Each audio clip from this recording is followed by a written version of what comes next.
This is not how she thought her life would turn out to be. As a single mother with 3 mouths to feed, always counting pennies, making only ends meet. And if she lost her job, she'd be out on the street. And her boss knows how much she needs this job, cause out of bad options it's the best she's got. So he knows he can treat her exactly how he wants, always using the threat of giving her the job. He abuses his power, exploits the situation, knowing that she'll tolerate the humiliation, the breathing down her neck, the constant advances, the comments, the touching, the staring, the glances. But what can she do? She just doesn't know yet. There's no HR, no proper complaints process. She can't afford to make a black dress protest. The world may be changing, but she doesn't see the progress. We don't hear the voices of those who cannot speak. Those who don't have choices doesn't mean that they are weak.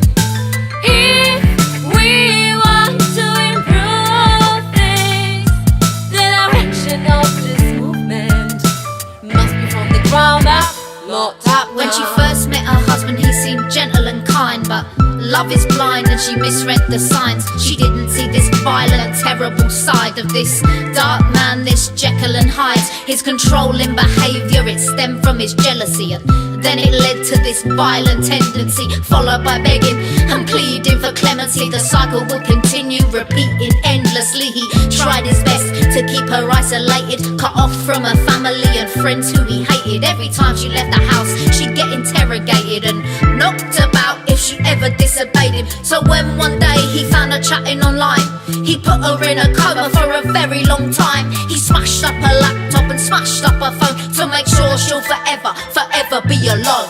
We don't hear the voices of those who cannot speak. Those who don't have choices doesn't mean that they are weak. If we want to improve things, the direction of this movement must be from the ground up, not top down. Tomorrow morning she'll be taking the stand and putting herself face to face with the man who's carved a massive scar on her life that'll never heal no matter how hard she tries. But as she's grown older, she's grown in strength. She's got daughters now, herself to protect. And if he's still out there, if nothing gets said, then somebody's daughter somewhere would be next. So she forced herself to go and report him, worried if her family would believe the story, worried the police might need to explore it, and she'd have to tell it to a judge and a jury. But she's bearing the burden alone on her shoulders with the courage and strength of 10 soldiers. You won't hear of many people much braver, but you'll never see a name or a picture in the paper. Don't hear the voices of those who cannot speak. Those who don't have choices doesn't mean that they are weak.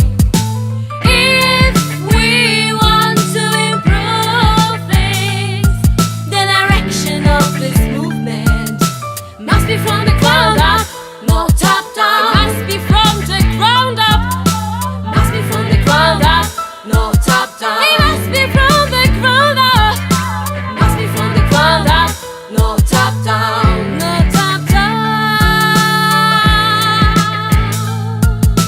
Must be from the ground up, not top down.